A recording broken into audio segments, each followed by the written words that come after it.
Hey everyone, क्या आपको लगता है कि जब मौर्यन एम्पायर गिर गया है ना, तो क्या उसके बाद इंडिया में कोई पॉलिटिकल ब्लैकआउट आ गया? नहीं नहीं नहीं, बल्कि हमारा क्या स्टार्ट हो गया था, पोस्ट मौर्यन एम्पायर, है ना। ये हमारा पता है, इसका अगर मैं टाइम पीरियड अभी अगर एक बताऊं रफली, तो कितना था, 200 BC से लेके 300 CE तक। ये वाला पीरियड वो है जो एक्चुअली पता है सबसे ज़्यादा डायनेमिक था, एक्शन पैक्ड था और इकोनॉमिक बूम वाला था।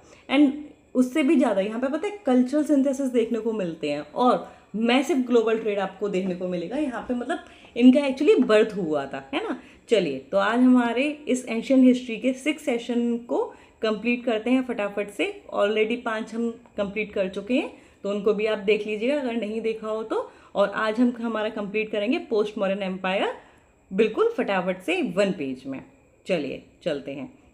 यहाँ पे जो आपको 1 पेजर जो क्लियर वर्जन में मिलेगा, तो हमने यहाँ पे क्या क्या बताया हुआ है कि टाइमलाइन बताया हुआ है कि कैसे कैसे है, कौन सी नेटिव डायनेस्टीज़ राइज हुई, फॉरेन डायनेस्टीज़ कौन सी इंडिया में आई, इनका इम्पैक्ट क्या पड़ा इंडिया में, है ना। इनका आर्ट एंड कल्चर देखेंगे, ट्रेड इकोनॉमी कैसे रही, लिटरेचर क्या है, मेमोरी ट्रिक्स थोड़े से, और वो 1 लाइनर्स जो बार बार एग्जाम में पूछ लिए जाते हैं वो भी यहाँ पे मेंशन है। And most important, current affairs का कनेक्ट क्या है इस वाले टॉपिक से, हम उसको भी देखेंगे। चलिए अब इसको थोड़ा डिटेल में पढ़ते हैं। तो पोस्ट मौर्यन एरा की क्या हुआ था, हमारा मौर्यास का फॉल हुआ था, वीक सक्सेसर थे, एडमिनिस्ट्रेटिव डिक्लाइन हुआ, पुष्यमित्र शुंगा का क्या हो गया था, राइज हो गया था। ओके, मतलब इन्होंने ही क्या किया था, जो लास्ट जो मॉडर्न किंग थे उनको क्या किया था, असैसिनेट कर दिया था, है ना। और ये खुद क्या बन गए थे, किंग बन गए थे, मतलब शुंग डायनेस्टी के ये फाउंडर थे। अब यहाँ पे मॉडर्न एम्पायर क्या हुआ, पूरा खत्म हो गया था। जब ये खत्म हुआ, सेंट्रलाइज्ड पावर खत्म हो गई, फिर क्या होगा, हमारी रीजनल जो पावर्स थी वो राइज हुई, जो फॉरेन डायनेस्टीज थी वो भी इंडिया में आई, है ना, हमारे सारे रीजन में। और लास्ट में जाके क्या हो जाएगा, गुप्ता एम्पायर का राइज हो जाएगा। तो ये वाली क्रोनोलॉजी आपको थोड़ी याद रखनी है। एंड इसमें भी अभी हम और डिटेल में देखेंगे, बट आप याद रखिएगा कि कौन कौन सी थी, है ना। इनका क्रोनोलॉजी में जानना बहुत ज़रूरी है, क्योंकि एग्जाम्स में क्रोनोलॉजी में भी क्वेश्चन पूछ लेते हैं ना, वो ज़्यादा इंपॉर्टेंट है। तो शुंगास, canvas, Satavahanas, Indo Greeks, western kshatraps. एक सेकेंड, यहाँ पे जो हमारा इंडो ग्रीक्स वाला पार्ट है ना, ये यहाँ से हटा दीजिएगा। ओके, इंडो ग्रीक्स हमारे कहाँ पर है, फॉरेन, जो फॉरेन इन्वेजन हुआ था ना, फॉरेन डायनेस्टीज हैं वो यहाँ आते हैं। सो यहाँ से प्लीज़ को हटा लीजिएगा। ओके, एंड यहाँ पे हमारा क्या था कि जो कल्चर एंड इकोनॉमिक एक्टिविटी थी वो कंटिन्यू रही। अगर मैं फॉरेन डायनेस्टीज की बात करती हूँ तो कौन कौन आए हमारे यहाँ, इंडो ग्रीक्स, शाक्स जिनको सिथियंस भी कहा जाता है, पार्थियंस, कुशांस। ओके, और इनकी वजह से क्या हुआ, जो फॉरेन डायनेस्टीज थी वो इंडिया में एस्टेब्लिश हुई। चलिए अब इसको डिटेल में देखते हैं। इंडिजिनस डायनेस्टीज हमारी कौन कौन सी थी, इंडिजिनस मतलब वही नेटिव पावर्स। सबसे पहले कौन, शुंगा, है ना। ये हमारे जो फाउंडर थे वो कौन थे, पुष्यमित्र शुंगा है। इन्होंने क्या किया था, जो लास्ट मॉडर्न रूलर थे बृहद्रथ, उनको क्या किया था, असैसिनेट किया था और अपना जो शुंगा डायनेस्टी थी उसको फाउंड किया था। इन्होंने क्या किया, जो वैदिक रिचुअल्स थे ना उनको रिवाइव किया था, और मतलब 2 अश्वमेध यज्ञ और यज्ञ आप बोल सकते हैं, उनको परफॉर्म किया था। और इसके बारे में हमें कहाँ से डिटेल मिलती है, तो याद रखिएगा कहाँ से, अयोध्या इंस्क्रिप्शन से, जो किसकी है, धनदेव की। ओके, इनके ये क्या थे, जो कोड पैट्रोनेज दिया था उन्होंने किसको, पतंजलि वाली चीज़, मतलब पतंजलि को, जिन्होंने क्या लिखा था, महाभाष्य। ओके, अब अग्निमित्र इनके बेटे थे, है ना। और जो कालिदास का जो प्ले है ना, मालविका अग्निमित्रम, वो भी इन्होंने ही मतलब इनके ही ऊपर लिखा गया था। ओके, तो ये इन्हीं की स्टोरी है। जब आप आर्ट एंड कल्चर वाला पार्ट पढ़ोगे तो उसमें मेंशन हो जाएगा ये। आर्ट एंड आर्किटेक्चर की बात करेंगे तो इन्होंने काफ़ी पैट्रोनेज दिया, जैसे हमारा जो भैरूत स्तूपा है, सांची स्तूपा है, इनको रेनोवेट करवाने में भी इन्होंने हेल्प की। सांची स्तूपा में जो वो स्टोन रेलिंग्स है ना, उसमें इन्होंने रेनोवेट करवाने में इनका रोल प्ले किया था। अब कन्व डायनेस्टी की बात करेंगे तो वासुदेव कन्वा फाउंडर थे। ये क्या थे, एक ब्राह्मण डायनेस्टी से बिलोंग करते थे, है ना, मतलब ब्राह्मण डायनेस्टी का इन्होंने अपना स्टार्ट किया। एंड ये कैसी थी, शॉर्ट लिव थी। ठीक है, ये याद रखना है। टाइमलाइन आपको याद हो ही गई होगी कि मौर्यन, फिर शुंगा एंड फिर कन्वा। अब चलते हैं आगे। इनके बाद हम देखेंगे साउथ वाले पार्ट में सतवाहना डायनेस्टी थी। यहाँ पे याद रखिएगा कि 2 इसकी कैपिटल्स थी, एक प्रतिष्ठान जिसको पैठन भी बोलते हैं, दूसरी क्या, अमरावती। इसमें भी याद रखिएगा कि अमरावती साउथ में है, प्रतिष्ठान पैठन हमारी कहाँ पर है, नॉर्थ में है। अब प्रोमिनेंट रूलर्स कौन थे, याद रखना है, सिमुक, ये तो फाउंडर ही थे इस डायनेस्टी के। हाला, गदा सप्तशती लिखी है इन्होंने, है ना, ये आपको ध्यान रखना है। ये किस में लिखी है, प्राकृत में, एक लव पोयम है। एंड बिल्कुल एग्जैक्टली कहेंगे तो महाराष्ट्री प्राकृत है। अब बात करते हैं गौतमी सतकर्णी की, है ना, इन्होंने किसको हराया था, जो शाक रूलर थे नहापना, उनको हराया था। और इसका डिटेल हमें कहाँ से मिलता है, नासिक इंस्क्रिप्शन से, ये याद रखिएगा। किसने शूट किया था इसको, गौतमी बालश्री ने। अब उसमें इनको क्या कहा गया है, एक ब्राह्मण, मतलब सोल ब्राह्मण कहा गया है, याद रखिएगा। एंड एक और पॉइंट, जैसे गौतमी पुत्र सतकर्णी ना, तो गौतमी पुत्र इनका कहाँ से है, मदर के नेम से है, मतलब वहाँ पे जो माँ का नाम था उसको यूज़ करते थे। बट स्टिल जो स्ट्रक्चर जो चल रहा था वो तब भी पेट्रियार्कल वाला चल रहा था, मीन्स किंग का बेटा ही किंग बनेगा ना, इस तरीके से। अब कुछ जो इनके एडमिनिस्ट्रेटिव एंड सोशल कॉन्ट्रीब्यूशन है हम उसको देख लेते हैं। तो अग्रहाराज है ना, तो ये क्या करते थे, जो टैक्स फ्री लैंड होते थे ना वो ग्रांट करते थे, किसको, ब्राह्मण्स को, बुद्धिस्ट मॉन्ग को। तो मतलब ये फ्यूडलिज्म की शुरुआत हो गई थी। कॉइनेज की अगर हम बात करें तो ये ऐसे पहले रूलर्स थे, है ना, जिन्होंने क्या किया था, पोर्ट्रेट कॉइन्स, मीन्स जिस पर इमेज बनी हुई थी वो इन्होंने क्या किए थे, रिलीज़ किए थे, इशू किए थे। ये किसके बने होते थे, mainly lead and potin. Potin क्या है, कॉपर एंड लेड का अलॉय होता है, ठीक है। और किसके बने होते थे, कॉपर एंड सिल्वर के। सोशल स्ट्रक्चर वही मैट्रोनिमिक्स, मतलब मदर्स का नेम यूज हो रहा था। एंड रॉयल सक्सेशन क्या था, स्टिल पेट्रियार्कल था। आर्ट के बारे में बात करेंगे तो इनका कंट्रीब्यूशन आपको अमरावती स्तूपा में, जो कार्ले चैत्याज हैं, Ajanta caves, cave number 9 and 10, वहाँ पे भी आपको देखने को मिलेगा। फिर हम बात करते हैं लास्ट में चेदी डायनेस्टी ऑफ कलिंगा। तो जो हमारा उड़ीसा वाला रीजन था वहाँ पे हमारी क्या थी, ये चेदी डायनेस्टी थी। की रूलर कौन थे, किंग खारवेल। जैन पेट्रोनेज था, ये याद रखिएगा। इनके बारे में हमें कहाँ से पता चलता है, हाथी गुफा इंस्क्रिप्शन से, जो कहाँ पर है, उदयगिरी उड़ीसा में है। ओके, चलिए ये हमने देख लिया हमारा इंडिजिनस पावर्स के बारे में। ये वही पॉइंट्स है, यहाँ पे मेंशन है कि अग्रहारास, कॉइनेज, सोशल स्ट्रक्चर और आर्ट में इनका क्या कंट्रीब्यूशन था। अब हम देखते हैं हमारी जो फॉरेन डायनेस्टीज थी, है ना। सबसे पहले कौन आए, इंडो ग्रीक्स। ओके, जो प्रोमिनेंट किंग थे वो कौन थे, मिनेंडर वन, जिनको मिलिंदा भी कहा जाता है। एंड इनको बुद्धिज्म में कन्वर्ट करवा दिया था किसने, नागसेन ने। और ये हमें कहाँ देखने को मिलता है, मिलिंद पन्नो में। इधर से आपके 3 क्वेश्चन बन रहे हैं, याद रखिएगा। प्रोमिनेंट किंग कौन है, और बुद्धिज्म में किस जो इंडो ग्रीक रूलर थे उनको कन्वर्ट कराया था, ठीक है। तो किसको करवाया था, मिलेंडर वन को मिलिंद कहा जाता है ना। और ये कहाँ पे मेंशन है, मिलिंद पन्हो में। और किसने करवाया था, जो बुद्धिस्ट मॉन्ग थे नागसेन, उन्होंने। सारे फैक्ट्स याद रखने हैं। की लेगेसी इनकी क्या है, फर्स्ट थे ये इंडिया में जिन्होंने इशू क्या किया था, bilingual portrait coins. Okay, Hellenistic art को इंडिया में इंट्रोड्यूस किया था, है ना। अब बायलिंगुअल पोर्ट्रेट कॉइन्स देख लेते हैं यहाँ पे, कि जो ग्रीक लेजेंड थे वो, और जो यहाँ पे जो खरोष्टी लेजेंड थे, उन दोनों को, है ना, आगे पीछे वाली तरफ में इन्होंने उसको इंस्क्राइब किया था। इम्पैक्ट क्या हुआ कि जो ग्रीक और इंडियन कल्चर था वो आपस में मिल गया। वो मिलेगा तो मतलब जो हमारा कल्चर है एग्जैक्टली उसमें क्या आता है, art, language, coinage, administrative practice, ये सारी की सारी क्या हो गई थी, आपस में मिल गई थी। तो ये इंडो ग्रीक्स के बारे में आपको याद रखने ये वाले पॉइंट्स, कि बायलिंगुअल पोर्ट्रेट कॉइन्स चलाए थे इन्होंने, है ना। ये पहले थे ऐसे, मिनेंडर, मिलिंदा याद रखने हैं, मिलिंद पन्हो याद रखना है, नागसेन याद रखने हैं, यहाँ पे हेलेनिस्टिक आर्ट याद रखनी है। अब आते हैं शाकाज, जिनको सिथियंस भी बोलते हैं। इनके प्रोमिनेंट किंग कौन है, रुद्रमन फर्स्ट, ठीक है। वेस्टर्न क्षत्रप्स याद रखिएगा इनसे रिलेटेड।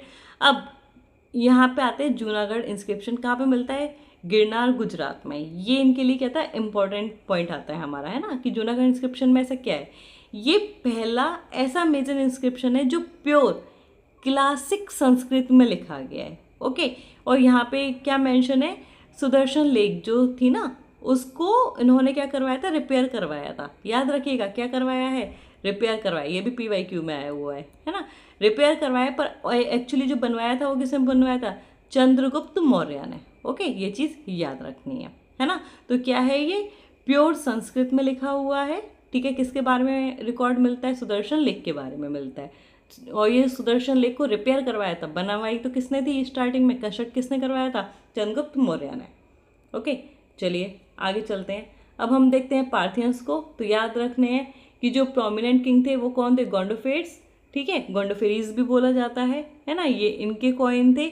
अब की इवेंट क्या था, जो ट्रेडिशन रिकॉर्ड था ना, कि जो क्रिश्चियन एपोस्टलेस सेंट थॉमस थे वो जो इंडिया में आए थे, उसके बारे में रिकॉर्ड हमें देखने को मिलता है यहाँ से, है ना। तो ये हमें बता रहे थे कि ट्रेड भी कैसे हो रहा है उसके बारे में भी, पॉलिटिकल कल्चर इम्पैक्ट भी इनका रहा कहाँ, किस वाले रीजन में, नॉर्थ वेस्ट इंडिया में, क्योंकि ये फॉरेन से इन्वेट कर रहे थे ना, तो ये हमारे इसी वाले जो नॉर्थ वेस्ट वाला पार्ट था ये वहीं पर ही आ रहे थे, है ना, ऐसे याद रखिएगा।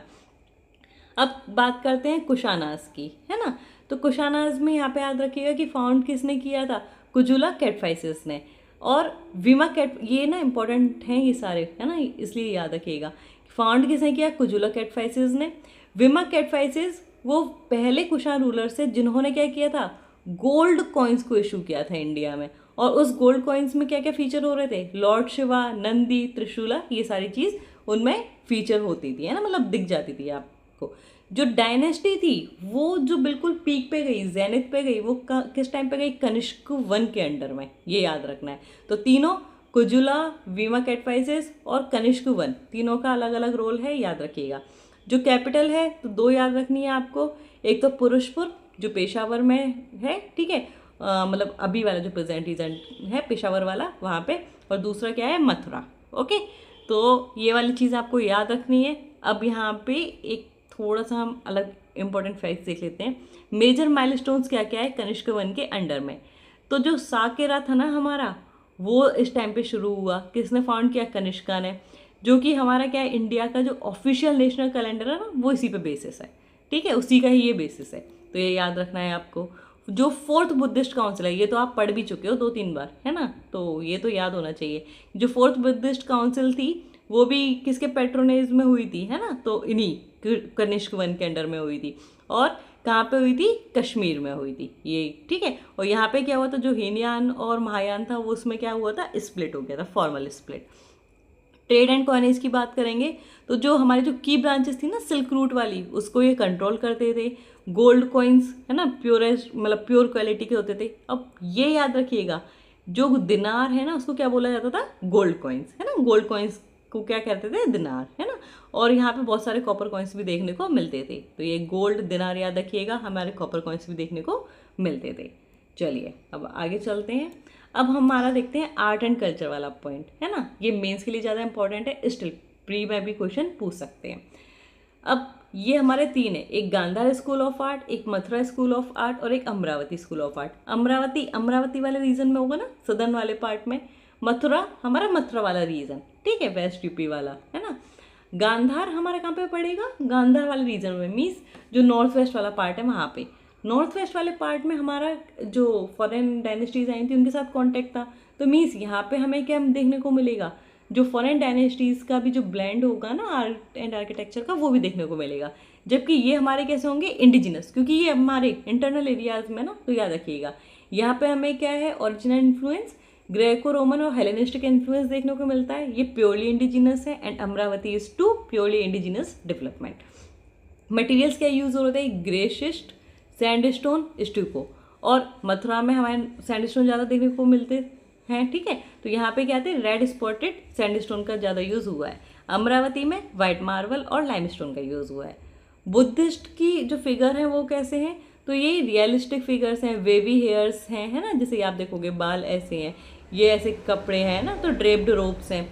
मथुरा वाले पार्ट में हमारा क्या है, मथुरा स्कूल में स्माइलिंग फेस है, हेलो है, ये देखो सर के पीछे ये बना ना, ये हेलो है, और मस्कुलर बॉडी फ्रेम है। यहाँ पे अगर हम बात करेंगे अमरावती स्कूल ऑफ आर्ट में, तो यहाँ पे नैरेटिव पैनल्स है जो कि जातक स्टोरीज को बता रहे हैं।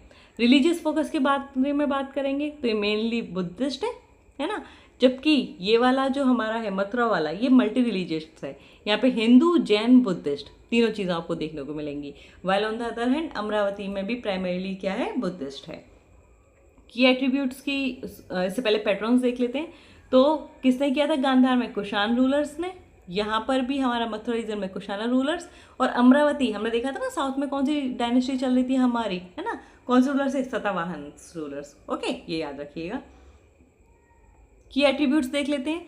Occasional Buddha with moustache. Okay, यहाँ पे क्या था, मथुरा वाले में फर्स्ट इंडिजिनस बुद्धा इमेज, जिसमें क्या था हमारा, जैसे जो फ्रायर बाला सारनाथ स्टैचू है वो हम देख सकते हैं ना, इसका एग्जाम्पल है। ओके, फिर ये जो आर्ट स्कूल है ना, ये क्या रिफ्लेक्ट कर रहे हैं, जो हमारा कल्चर सिंथेसिस है। यहाँ पे तो आपको प्रॉपर देखने को मिल रहा है ना कि जो मतलब फॉरेन डायनेस्टीज जो आई थी उनका भी जैसे देखो ये वेस्टर्न वाले जो वो होती है ना वर्ल्ड, वहाँ पे होते हैं कि जो उनके गॉड्स हैं, उनके कर्ली हेयर्स हैं, पूरी मस्कुलर बॉडी है अच्छी खासी, है ना, तो ये वहाँ पे होते हैं, तो वो वाले भी आपको फीचर्स यहाँ पे देखने को मिल रहे हैं, जबकि हमारे यहाँ पे ये ऐसे बनाए हुए नॉर्मली।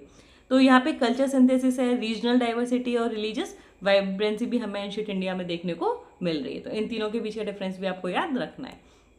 अब आगे आते हैं, ट्रेड नेटवर्क्स एंड पोर्ट्स के बारे में देखते हैं, है ना। तो सिल्क का, पेपर का, आइवरी एंड टेक्सटाइल्स का ये क्या होता था, ट्रेड काफ़ी ज़्यादा होता था। कहाँ पे जा रहा था, रोम में जा रहा था। एक वो है ना हिस्टोरियन, है ना, कौन, प्लाइनी, इवन वो तो पता है रोते हुए लिख रहे थे कि जो पूरा का पूरा हमारा गोल्ड है ना वो तो कहाँ चला जाता है, इंडिया में चला जाता है। ठीक है, तो ये चीज़ आपको याद रखनी है। फिर मेजर पोर्ट्स कौन कौन से थे, है ना, तो याद रखिएगा कौन कौन से थे। बारबेरिकन इंडस डेल्टा पर, ये हमारा बेरी गाजा या बहरूच ये गुजरात में, मुजरिस केरला, अरिकामेडू इज इन पौंडीचेरी और पुडुचेरी। ओके, ये हमारे क्या थे, रोमन ट्रेड सेटलमेंट थे एक्टिव। तो ये आपको याद रखते हैं ना, इसको नॉर्थ टू साउथ भी आपसे अरेंज करवा सकते हैं, तो इसलिए याद रखिएगा। फिर हम बात करते हैं श्रेणीज, इसको क्या बोला जाता है, गिल्ड सिस्टम। तो ये क्या थी, हमारी ऑटोनॉमस इकोनॉमिक यूनिट्स थी, मतलब एक तरीके से बैंक समझो तब की, है ना, जो कि इशू करते थे उनके खुद के कॉइन, सील्स, और एक तरीके से सेंट्रल बैंक्स की तरह ये काम करते थे। ठीक है, और ये एक्सेप्ट करते थे परमानेंट एंडोमेंट्स, जिसको क्या बोला जाता था, अक्षयनिधि। ओके, तो याद रखना है अक्षयनिधि क्या है, हमारा एक क्या है, परमानेंट एंडोमेंट्स। ओके, अब बात करते हैं लिटरेरी सोर्सेज हमें क्या क्या देखने को मिले। मिलिंद पनो हमने देखा, गता सप्तशती देखा हमने, है ना। फिर महाभाष्य देखा पतंजलि का, मनुस्मृति देखी हमने, है ना। फिर पेरिप्लस ऑफ द एरिथ्रियन सी, ये इन सब में क्या है, इसका मेंशन आपको देखने को मिलता है। अब हम देखते हैं करंट अफेयर्स वाला पार्ट। ओके, कि करंट अफेयर्स में हमारा क्या रिलेटेड है, क्योंकि आप जब भी पढ़ रहे हो ना तो करंट अगर आपने मिस कर दिया तो फिर अब हमें लगता है कि अरे यार कुछ मिस हो गया, फिर हम अलग से करंट पढ़ेंगे, नहीं, तो अब क्या करेंगे, अपन करंट अफेयर्स को भी यहीं पे कनेक्ट कर लेंगे। तो इसको अगर सिंपल वर्ड्स में हम देखें ना, तो सबसे पहला पॉइंट क्या है, सतावाहनास इंस्क्रिप्शंस एक्सकेवेशन। तो हमारा क्या हुआ है, पेडापल्ली, जो कि तेलंगाना में है ना, तो याद रखिएगा कहाँ पे, पेडापल्ली तेलंगाना में है ना। तो एएसआई ने डिस्कवर्ड किया है 11 सतावाहना इराज की क्या, ब्राह्मणी स्क्रिप्ट। ठीक है, जहाँ पे रेफरेंस किसका देखने को मिलता है हमें, प्रिंस कुमार हकुसुई का, एंड लिंक्स किससे, ये चुटू डायनेस्टी से। ठीक है, तो आपको ये याद रखना है। फिर अगर हम बात करते हैं नेक्स्ट, तो ये क्या है हमारा, बलिराजगढ़ साइट एक्सकेवेशन। पहली चीज़ कहाँ पे, तो बिहार में, यहाँ पे भी एक्सकेवेशन चल रही है, जो हमें मतलब पता चल रहा है कि क्या है, पोस्ट मॉडर्न और शुंगा कुषाण डायनेस्टी यहाँ पर हुआ करती थी, उनके कुछ ना कुछ स्ट्रक्चर लेयर्स हमें देखने को मिल रही हैं। ओके, तो जैसे कुषाण की ये है ना, शुंगास, पोस्ट मॉडर्न, मॉडर्न, और ये अर्लियर लेवल्स की होगी, तो ये स्ट्रेट मतलब जो स्ट्रेटिफाइड है ना लेयर वाइज में, उस तरीके से देखने को मिल रहा है हमें। फिर बात करते हैं मॉन्यूमेंट्स कंजर्वेशन ड्राइव, है ना। तो जो हमारे आर्कियोलॉजिकल सर्वे ऑफ इंडिया है, ये क्या रहा है, डिजिटली डॉक्यूमेंट कर रहा है ना, और स्ट्रक्चर को प्रिजर्व कर रहे हैं, है ना। तो जैसे चाहे हमारे कार्ले हो, नासिक हो, जुनार हो, इन सबको क्या कर रहे हैं, ये डिजिटली और स्ट्रक्चर सबको, दोनों को क्या कर रहे हैं, प्रिजर्व कर रहे हैं। फिर ये तो कल्चरल डिप्लोमेसी वाला पार्ट है ना, मेनली बुद्धिस्ट सर्किट जो हम ऑलरेडी देख चुके हैं। तो मेनली आपको ये वाले 2 पॉइंट्स याद होने चाहिए हमारे करंट से रिलेटेड। आई एम होपिंग कि ये वाले पॉइंट्स आपको अच्छे से समझ में आ गए होंगे। कुछ भी इशू हो तो आप कमेंट में पूछ सकते हैं। अब देखते हैं आपने कितना ध्यान से इस वाले लेक्चर को सुना है, और अगर सुना है तो चलिए आपका आ गया है खुद का टेस्टिंग टाइम। इस प्रैक्टिस एमसीक्यू को अटेम्प्ट कीजिए और आराम से ध्यान से पढ़ के कीजिएगा, ठीक है, क्योंकि हड़बड़ी के साथ नहीं, अपना आराम से थोड़ा टाइम लीजिए और ढंग से पढ़िए। ओके, जो चीज़ अगर क्वेश्चन सही होता है तो well and good, and in case गलत होता है तो उसको ढंग से पढ़िए, उसको रिवीजन की तरह लीजिए, गलती हुई है वो मत सोचिए। ओके, ठीक है, तो फिर अपनी इस प्रैक्टिस सेशन को कंटिन्यू रखेंगे। अब अगले लेसन में हम मिलते हैं, तब तक अच्छे से पढ़ते रहिए, रिवाइज करते रहिए। टाइम अब कम बचा है तो अपनी कंसिस्टेंसी ब्रेक मत कीजिएगा। ओके, कंसिस्टेंसी आपकी मेंटेन रहनी चाहिए, उस पर ध्यान रखिएगा। और अगर लेक्चर्स पसंद आ रहे हों, जो कि बहुत ही कम टाइम में हम आपके फैक्चुअल चीज़ों को भी कंप्लीट करवा रहे हैं, तो पेज को मतलब हमारे इस चैनल को लाइक, शेयर, सब्सक्राइब जरूर कीजिएगा। एंड चलिए मिलते हैं फिर हमारे कल के लेक्चर में। तब तक keep revising and keep growing and keep learning. Okay, bye bye, good night.